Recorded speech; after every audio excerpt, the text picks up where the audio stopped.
नमस्कार विद्यार्थी मित्रांनो, मी सायली. आपल्या सायलीज मॅथ्स कॉर्नर या आपल्या यूट्यूब चॅनलवर तुम्हा सर्व विद्यार्थी मित्रांचं स्वागत करते. तर आपण याच्या आधीच्या लेक्चरमध्ये काय बघितलं होतं, तर आपण समांतर रेषा व छेदिका याच्यावरचे जे काही महत्त्वाचे मुद्दे आहेत आणि सर्व प्रकारचे कोन आणि त्या कोनांचे गुणधर्म आणि छेदिकेचे गुणधर्म हे आपण सगळं अभ्यास केला होता. त्याचप्रमाणे आपण आंतरकोन, संगत कोन आणि व्युत्क्रम कोन कसे तयार होतात की दोन समांतर रेषांना एका छेदिकेने छेदले असता आंतरकोन, आंतरकोन, संगत कोन आणि व्युत्क्रम कोन कसे तयार होतात हे बघितलं होतं. त्याच्या किती जोड्या तयार होतात हे पण आपण पाहिलं होतं. आता आपण आजच्या व्हिडिओमध्ये याच्यावर जो काही स्वाध्याय आहे NMMS स्कॉलरशिप या बुकमध्ये तो स्वाध्याय आपण सोडवत आहोत. तर आता स्वाध्यायामध्ये बघा, आपल्याला पहिला क्वेश्चन काय दिला आहे की सोबतच्या आकृतीमध्ये रेषा AB, समांतर रेषा CD व त्यांची छेदिका GH, तर मापकोन DFH बरोबर किती. तर बघा, ही रेषा AB, त्याला समांतर रेषा CD आणि त्याला GH या छेदिकेने छेदलेला आहे. तर तयार होणारे कोन दिलेले आहेत आपल्याला, EF हे सगळे. तर आपल्याला काय काढायचे, कुठलं माप काढायचे, मापकोन DFH याचं माप किती होतं हे आपल्याला काढायचं आहे. तर आपण ते कसं काढणार, करा थोडा विचार. आपण ते कसं काढणार DFH, काय त्याच्यासाठी आपल्याला प्रोसेस करावी लागेल. ठीक आहे, चला आपण बघूया त्याच्यासाठी काय आपल्याला करावं लागतं. हे पहा, GEB हा कोन आणि AEF हा कोन या कोनाचा काय असेल, विरुद्ध कोन असेल. बरोबर, हा कोन याचा विरुद्ध कोन असेल तर 2x+5 हे माप या पण कोनाचं असेल. ठीक आहे, मग हा हे जर 2x+5 होईल, का होईल, विरुद्ध कोन आहे म्हणून. मग हे हा AEF आणि CFH हा AEF आणि EFC हे दोन कोन काय होतील, आंतरकोन होतील. आपण याच्या आधीच्या व्हिडिओमध्ये बघितलेलं आहे. तरी पण एकदा डिस्क्रिप्शनमध्ये लिंक टाकते, व्हिडिओ बघून घ्या जर कन्सेप्ट नाही का आली तर. हे दोन आंतरकोन आहेत. मग आंतरकोनाच्या मापांची बेरीज किती असते, 180 अंश. आणि ह्याची आपण बेरीज करून एक्सची किंमत मिळाली की आपल्याला याचं जे काही ह्या कोनाचं माप असेल त्याच्या विरुद्ध कोन हा आहे आपला DFH. ह्याचं जे माप असेल ते या कोनाचं माप असेल. ठीक आहे, तर आपण हे सॉल्व करूयात. बघा, आता काय काय सांगितलं ते लिहूयात. पहा,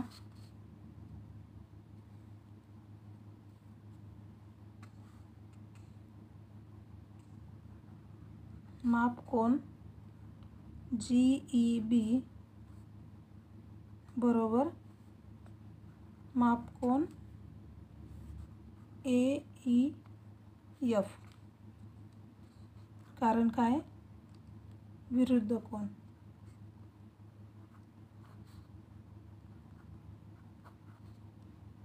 बरोबर, मग काय असेल याचं माप, म्हणून मापकोन GEB बरोबर मापकोन AEF बरोबर 2x+5 हे जे आपण आता सांगितलं ते.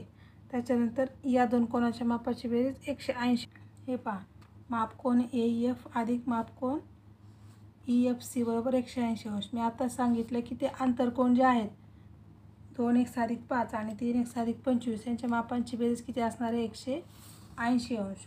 मग लिहून घ्या, 2x+5 अंश अधिक 3x+25 बरोबर 180 अंश.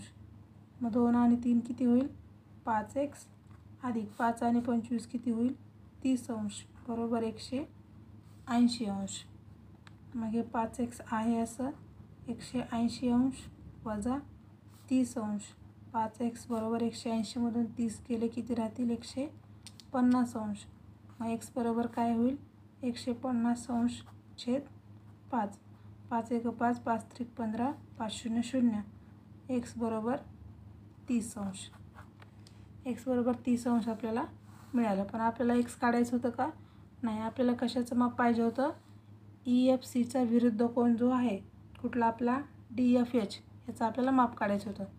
म्हणून 2x अधिक 5 अंश बरोबर 2 कंसामध्ये एक्सच्या ठिकाणी 30 अंश ठेवा अधिक 5 बरोबर 30 दोन्ही 60 अधिक 5 किती होईल? 65 अंश. हे कशाचं माप झालं?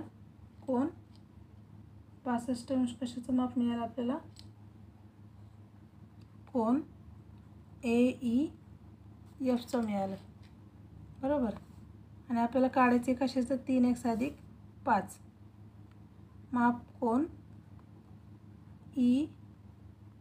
EFC बरोबर 3x अधिक 25 म्हणजे 3 कंसामध्ये 30 अधिक 25 अंश.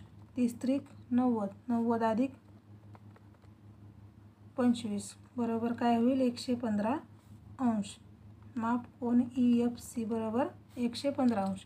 पण आपल्याला EFCचा विरुद्ध कोन कोणता आहे? जो आपल्याला काढायला सांगितलेला आहे DFH. म्हणून माप कोन EFC बरोबर माप कोन DFH. का आहेत हे? सेम विरुद्ध कोन आहेत.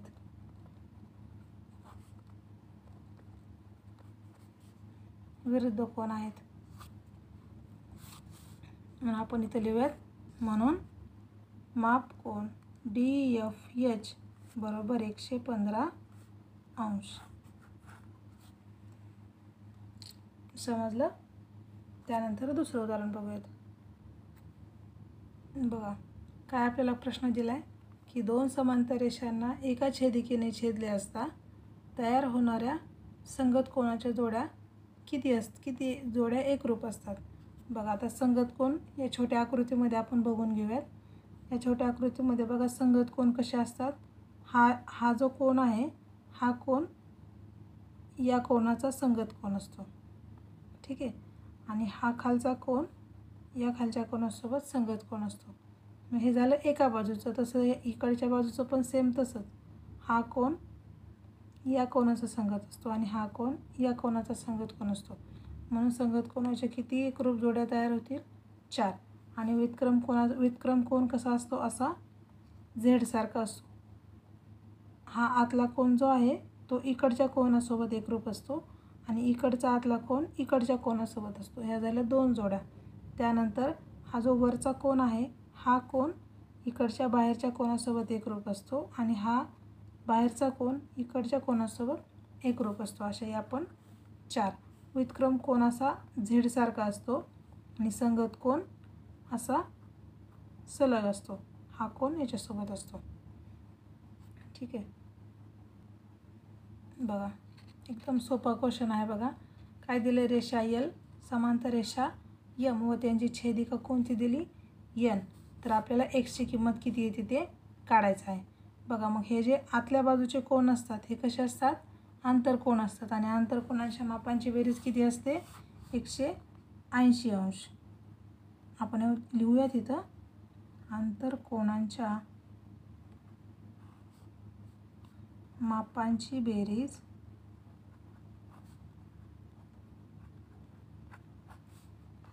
180 अंश असते. म्हणून 5x अधिक 10 अधिक 3x वजा 6 बरोबर 180 अंश. काय येईल मग? 5x आणि 3x 8x अधिक 10 वजा 6 4 अंश बरोबर 180 अंश. 8x बरोबर 180 अंश वजा 4 अंश किती होईल? 8x बरोबर 180 मधून 4 गेले 176 अंश. मग x बरोबर 176/8. 8 दोन्ही 16, 8 दोन्ही 16. x बरोबर 22 अंश. आपल्याला काय काढायचं होतं? x ची किंमत. मग x ची किंमत किती मिळाली? 22 अंश.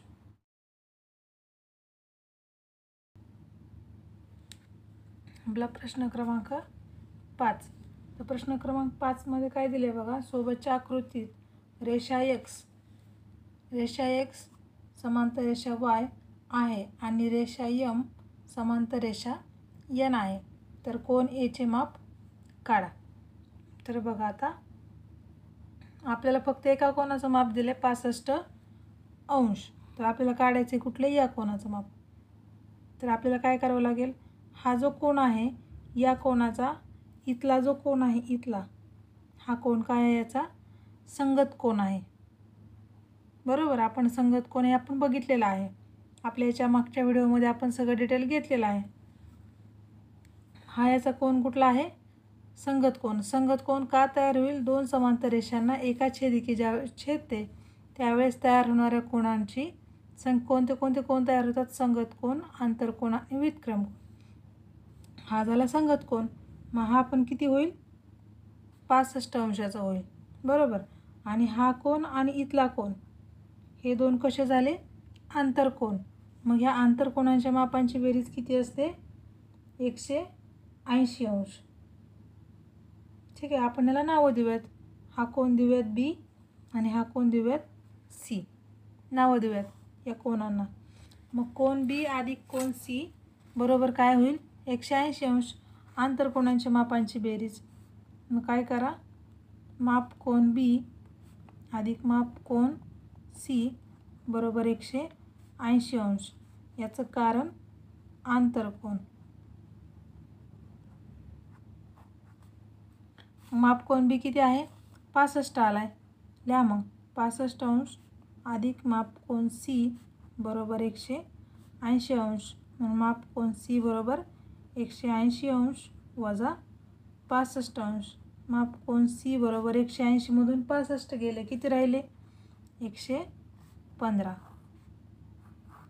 मग 115 आपल्याला कुठलं मिळालं, इथलं माप मिळालं 115. मग या कोन C चा कोन A कसा आहे, विरुद्ध कोन आहे.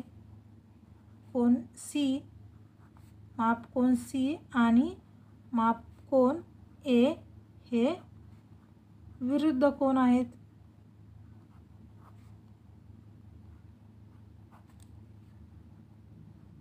विरुद्ध कोन आहेत, म्हणून माप कोन A बरोबर 115 अंश.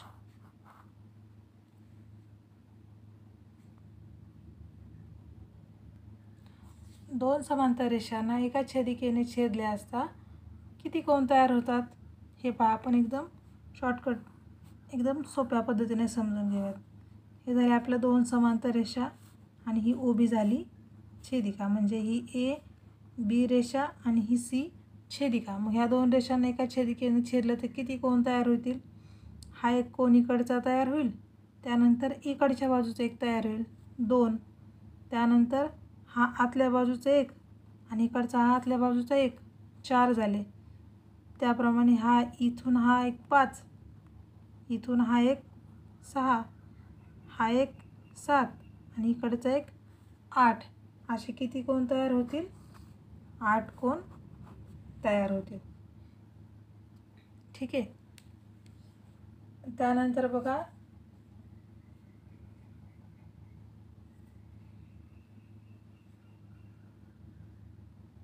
अशाच प्रकारचे आपण काय केलं, आज स्वाध्यायामधले गणित सोडवून घेतले. कुठले, जे की आपण समांतर रेषा आणि छेदिका या टॉपिकवर जे काय आपण अभ्यास केला होता त्याच्यावर डिपेंड असणारे प्रश्नांचा काय आपण अभ्यास केलेला आहे. आणि बाकीचे काय जे प्रश्न आहेत ते पण आपण जे आज क्वेश्चन घेतले ते आज क्वेश्चनवर डिपेंड असणारे क्वेश्चन आहेत. त्यामुळे एकदम सोपे आहेत ते क्वेश्चन. आपण सगळे जेवढं शक्य होईल तेवढे आपण 6-7 प्रश्न घेतलेले आहेत. आणखी काही 7-8 प्रश्न आहेत ते आपण आपल्या याच गणितावर डिपेंड असणार आहे, त्यामुळे त्याचं पण उत्तर लगेच आपल्याला मिळून जाईल. ठीक आहे. तर आपल्या अशाच प्रकारच्या व्हिडिओला लाईक, शेअर आणि सबस्क्राईब करायला विसरू नका.